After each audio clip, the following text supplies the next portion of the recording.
मध्य प्रदेश के चुनावी रन में अब असदुद्दीन ओवैसी की party all India Majlis-e-Ittehadul Muslimeen की भी एंट्री हो गई है। बुरहानपुर विधानसभा सीट के बाद अब और 3 सीटों से एआईएमआईएम ने अपना उम्मीदवार मैदान में उतार दिया है।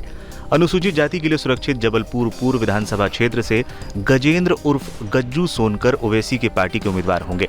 इसके अलावा इंदौर 5 से फैजल वसीम शेख और इंदौर 1 से यासिर पठान को टिकट दिया गया है। इसकी जानकारी एआईएमआईएम सांसद इम्तियाज जलील ने ट्वीट करते हुए दी है और बताया कि राज्य में उम्मीदवारों की संख्या अब 4 हो गई है। इसके साथ ही उन तमाम कयासों पर विराम भी लगा दिया गया है जिसमें ये चर्चा जोरों पर थी कि एआईएमआईएम मध्य प्रदेश में चुनाव नहीं लड़ेगी। खुद औरंगाबाद सांसद ने इस बात की जानकारी दी। उन्होंने कहा, कांग्रेस ने एमपी में सिर्फ 2 मुस्लिमों को टिकट देकर नाइंसाफी की है, इसलिए हम मैदान में उतरे हैं। देखिए, मजलिस-ए-इत्तेहादुल मुसलमीन एमआईएम पार्टी ने पहले ये फैसला किया था कि मध्य प्रदेश के अंदर हमारा अच्छा ऑर्गेनाइजेशन सेटअप रहने के बावजूद भी हम वहां पर इलेक्शन नहीं लड़ने वाले थे। और वो इस वजह से नहीं लड़ने वाले थे कि हमको ऐसा लग रहा था कि सेक्युलरिज्म के नाम के ऊपर जिस कांग्रेस पार्टी ने इतने साल हुकूमतें की है कई सारे राज्यों के अंदर, देश के अंदर, तो उसमें मुसलमानों का बहुत बड़ा योगदान रहा है, बहुत बड़ा कंट्रीब्यूशन रहा है। और इसी इरादे से हम ये सोच रहे थे कि इतने ठोकरें खाने के बाद शायद अब कांग्रेस जो है वो मुसलमानों के साथ इंसाफ करेगी और मध्य प्रदेश के अंदर हमारी जितनी आबादी है उसके हिसाब से हमें हिस्सेदारी मिलेगी करके। लेकिन जब सारी लिस्ट डिक्लेयर हुई तो पता चला कि 230 में से महज 2 मुस्लिम कैंडिडेट्स को टिकट दिया गया है।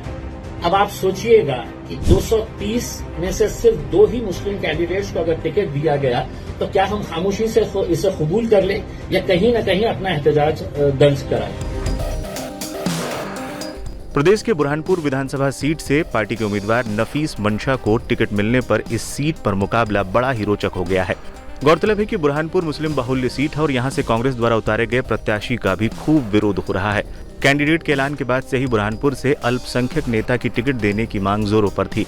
लिहाजा एआईएमआईएम ने भी मौका देखकर दांव लगा दिया और नफीस मंशा को अपना मुस्लिम कैंडिडेट बनाकर चुनावी रण में उतार दिया।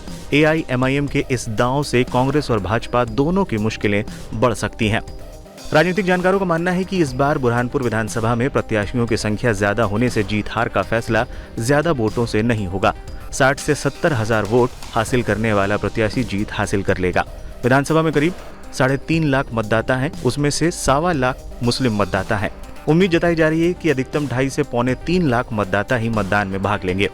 वहीं एआईएमआईएम ने जबलपुर की पूर्व विधानसभा सीट से कांग्रेस नेता गजेंद्र उर्फ गज्जू सोनकर को टिकट देकर मैदान में उतारा है। कांग्रेस, बीजेपी और एआईएमआईएम प्रत्याशी अब एक ही समुदाय से संबोधित हो गए हैं।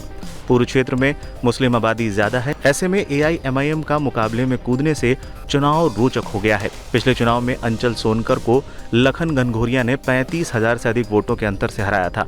माना जा रहा है कि एआईएमआईएम के उम्मीदवार के मैदान में आने से मुस्लिम वोटरों का बंटवारा होगा, जिससे कांग्रेस को नुकसान हो सकता है।